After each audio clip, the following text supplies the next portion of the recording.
Salut tout le monde, c'est Maxel FCB. Les matchs à venir de la semaine 14, c'est maintenant. Ok, comme toujours, on se retrouve sur Footmob lundi 31 mars. Rapidement, on a un peu de Liga.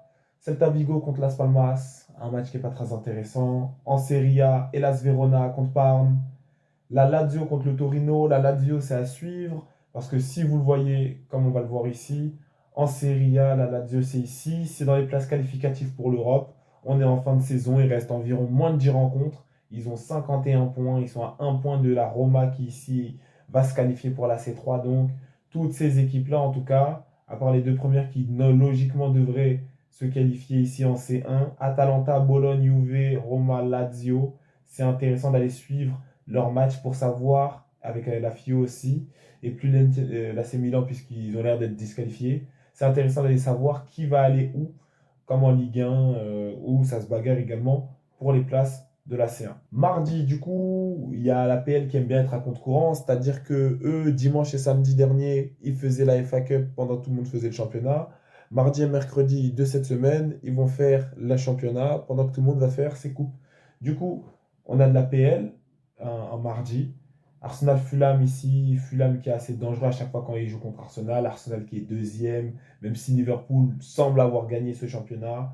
Voilà, bon, c'est toujours bien de conserver sa deuxième place ici pour envoyer un message aux autres équipes. Wolves West Ham, c'est un match de merde. Et Nottingham qui devrait aller tranquillement tranquilliser Manchester United assez logiquement. On a un peu de Coupe de France. Bon, le PSG qui va dynamiter tranquillement Dunkerque. Voilà, c'est une Ligue 2, je crois, ou peut-être une NAS 1, je ne me souviens même plus. Et donc voilà, le PSG devrait aller faire ça bien, normalement. Ouais, globalement, il n'y a plus d'adversaires pour le PSG en Coupe de France, mais on verra ça avec le jour suivant.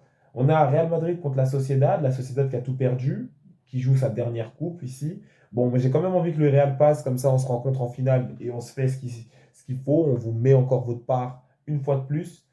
Mais ils sont capables de flopper. Il n'y a que eu 1-0 à l'aller grâce à Hendrick, je crois. Donc ça veut dire le Real qui est pas si fort que ça, qui a galéré encore contre les Ganes en Liga.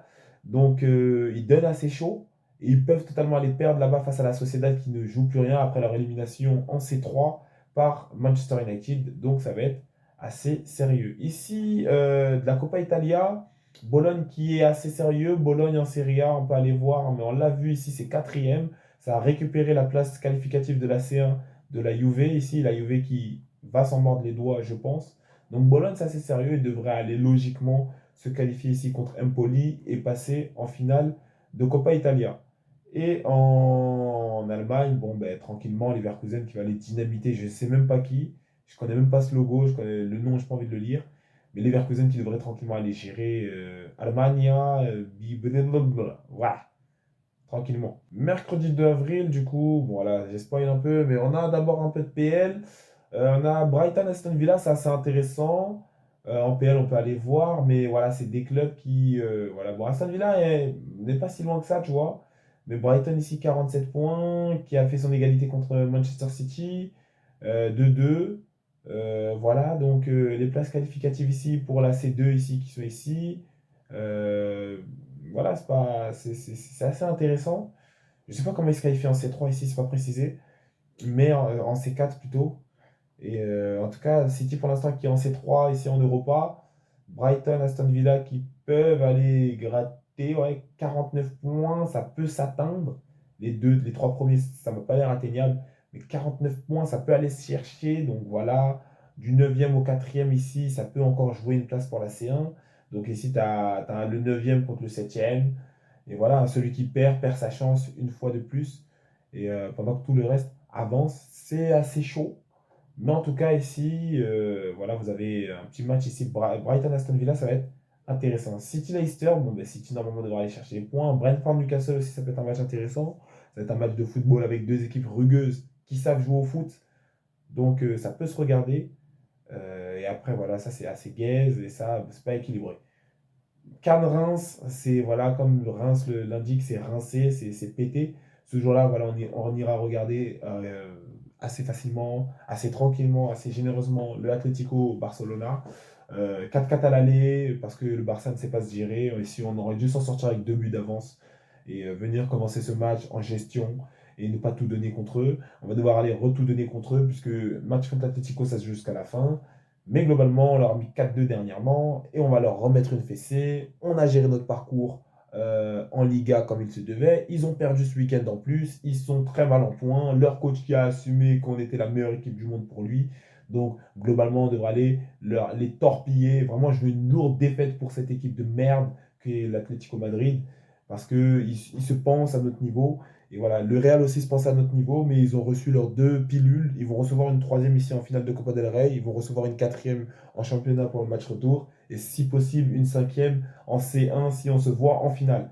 Mais en tout cas, eux doivent se faire dynamiter puisqu'ils pensent que ils vont tout donner ici. Ils ont été éliminés de C1, donc ils n'ont plus que la Copa del Rey. Ils ne jouent plus le championnat puisque le championnat, ils ont encore perdu. Donc ils vont aller tout donner ici contre nous et on va leur faire ce qu'on leur doit bien. Ils ont perdu contre le Real en C1. Il n'y a aucun moyen qu'ils viennent nous gêner en Copa del Rey. On a un Milan-Inter. Globalement, Milan-Inter, ça se joue toujours, tu vois. On ne peut pas se fier simplement au classement et dire l'Inter, ils sont premiers, Milan, ils sont 9e. Il y a 20 points d'écart. Donc l'Inter va rouler sur l'AC Milan. Mais pour moi, l'Inter va rouler sur l'AC Milan. Même si c'est de la coupe, c'est sur un match. L'Inter doit assez logiquement rouler sur l'AC Milan. Mais les matchs, les derbys de Milan, ils sont toujours, jaugés, ils sont toujours disputés. Donc ça va être intéressant. Inter AC Milan, tranquillement, tu vois. Ça va être assez intéressant. On peut voir les face-to-face. Voilà, le dernier a fini 1-1, 3-2, 2-1, tu vois. Bon, à part là, l'Inter, bon, c'était en 2023, ils ont roulé. Ça se jauge toujours un peu, même si l'Inter, ça fait longtemps qu'ils n'ont pas perdu contre l'AC Milan, par ici. Alors, en Super Cup, tu vois. Donc l'AC Milan avait gagné, pourtant, ben, l'Inter, ils sont largement devant l'AC Milan en championnat. Mais globalement, l'Inter devra aller gagner. L'Inter, c'est sérieux. Ils sont encore candidats pour aller remporter la C1. Donc, logiquement, l'Inter devrait gagner contre l'AC Milan. On a un petit Stuttgart-Leipzig. Ça aussi, un match de foot. Ça va jouer au foot entre un déchu de la Bundesliga qui est le Stuttgart ici et Leipzig qui continue de faire des mauvais résultats. Comme c'est un match de coupe, on ose espérer que ça va jouer un minimum au foot, hein. Mais ouais, normalement, ça devrait nous être une proposition assez alléchante, même si, bon, ce soir-là, je serai concentré totalement dans mon Athletic Barcelone. Jeudi, on a un reste de PL. Je crois que c'est tout, hein. On a un reste de PL ici, Chelsea-Tottenham. Le reste, c'est des ligues bizarres. Chelsea-Tottenham, ça peut se guetter. Tottenham qui, des fois, joue bien contre des membres du top 6, fort un peu contre les fortes équipes, donc ça peut se guetter.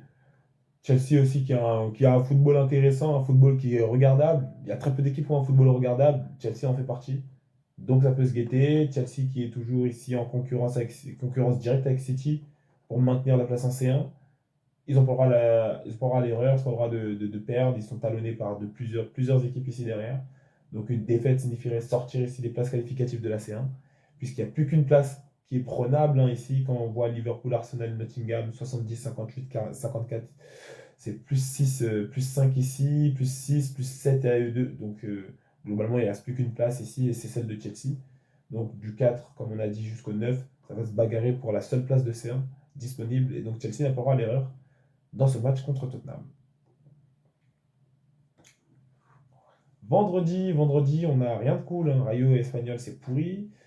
Même si Rayo, ça va, ils ont un football un minimum intéressant. Bon, c'est de la Liga.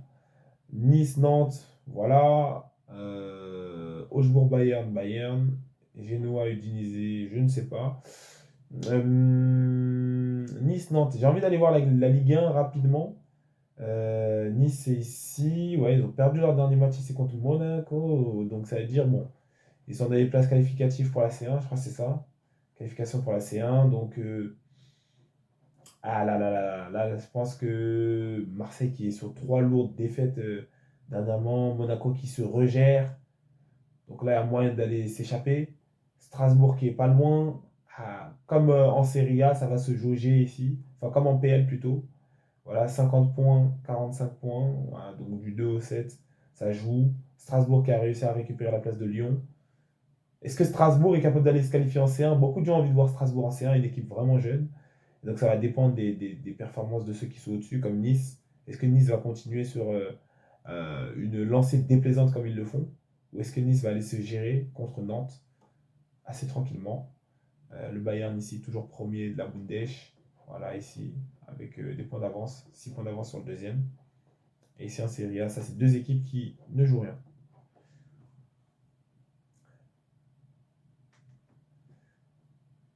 Alors, samedi, le Real qui joue contre Valence. Bon, ça a l'air d'être assez géré. Enfin, on joue à 21h, pouvoir regarder le match.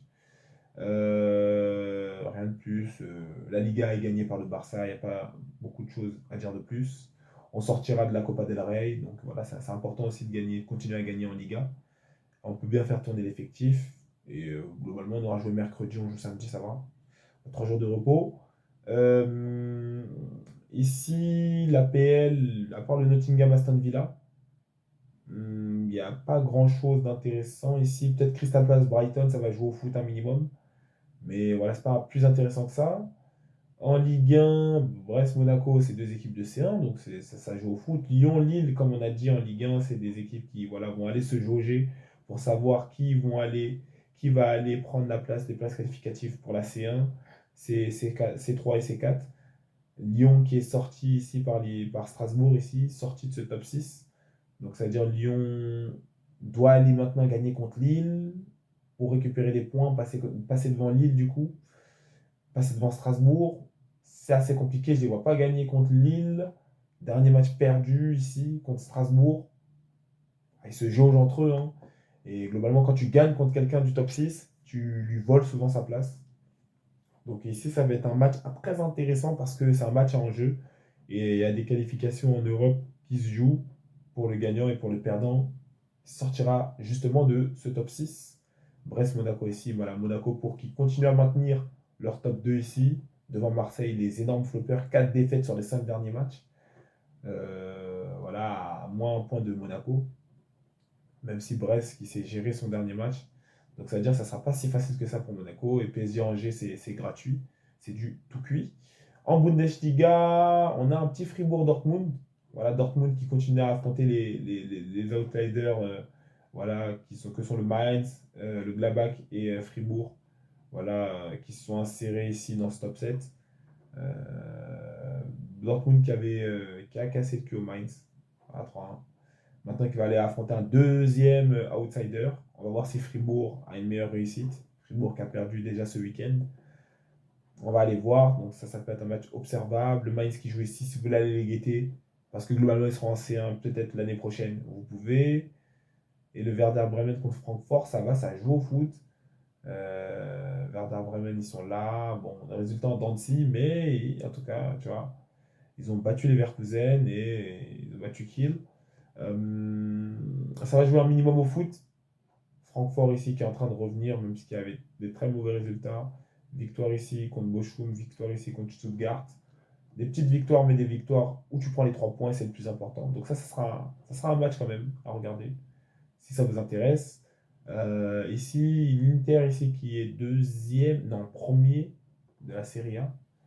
Donc voilà, l'Inter ici à 3 points. Pas le droit de perdre. Surtout que le Napoli a un lourd match contre Bologne. Donc l'Inter, s'ils gèrent leur match, franchement, ils se mettent bien. Et Milan-Fiorentina, ça c'est un match aussi de foot. Voilà, c'est le 8e contre le 9e. Globalement, Milan, pour moi, ne joue plus l'Europe. Ils peuvent plus, ils sont trop loin. Et la Fio peut encore, tu vois, 51 points, 52 points. Donc ils peuvent totalement aller voler une place en Conference League, en Europa, en C1 s'ils sont très chanceux. Donc ici, ça, c'est des matchs à enjeu. Et la Fio, si la Fio gagne, Europe il y a potentiellement. Et dimanche, on a l'Atlético contre Séville. Ok. Villarreal contre Bilbao. Donc là, il y a des petits matchs quand même en Liga. En Liga, le classement, on le connaît. Voilà, l'Atlético, c'est pour ça que je dis que globalement, pour moi, ils sont plus là. -6, -9. Voilà. Ouais, globalement, l'Atlético, ils sont plus là. Ils vont jouer contre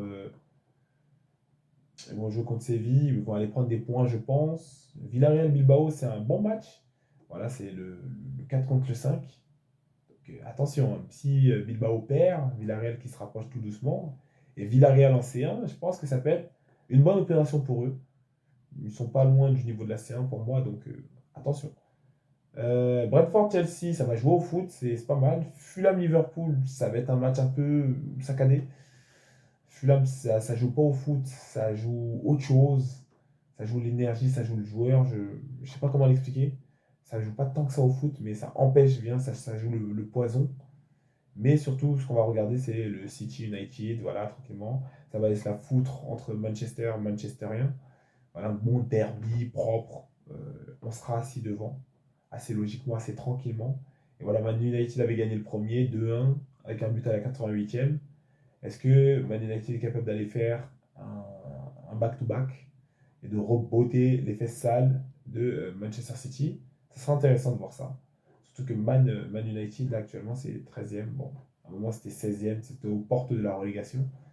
Mais en tout cas, voilà, ça sera intéressant d'aller voir ce match-là.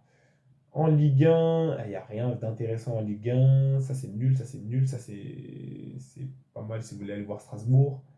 Reims qui est toujours en Coupe de France en demi. Donc, globalement, ils vont jouer la finale. Voilà, si vous voulez guetter. Auxerre, Rennes, on s'en fiche. Et Marseille, est-ce que Marseille va continuer de flop?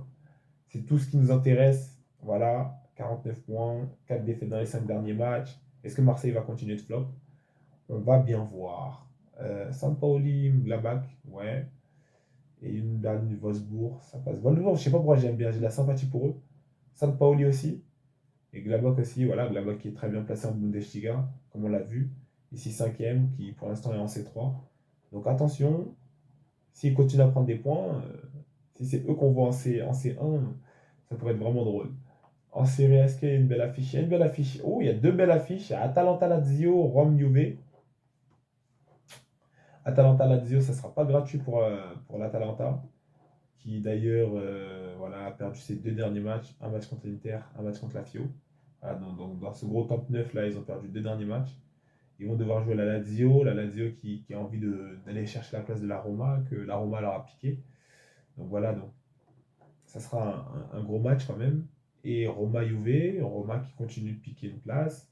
Ils gagnent, ils leur piquent potentiellement leur place. On verra au différentiel de but. Ils perdent la Juve qui va aller retalonner Bologne. Bologne qui va devoir jouer contre le Napoli. Donc là, ça joue beaucoup dans les places où ça change quelque chose. Si défaite il y a, hein, c'est tu gagnes, tu restes en C1, tu perds, tu passes peut-être en C3, en C4. Attention, tu perds, peut-être tu quittes, tu joues plus rien. Donc attention, là, ça c'est quatre équipes qui jouent l'Europe. Et voilà, c'est intéressant à partir de leurs résultats, voir un peu qui va finir où. Parce que si défaite il y a, tu peux ne pas jouer l'Europe potentiellement. Et voilà, c'est tout pour ces matchs à venir de la semaine 14. J'espère que la vidéo vous a plu. Tu likes, tu partages, tu commentes, tu t'abonnes. Tu fais la même chose sur mon TikTok. T'envoies la force partout, partout, partout. Partagez la vidéo, commentez les gars. Commentez, ça aide vraiment. Essayez même de mettre des commentaires de merde. Mettez des commentaires de merde. Prenez soin de vous et des vôtres. Et à plus pour la prochaine vidéo.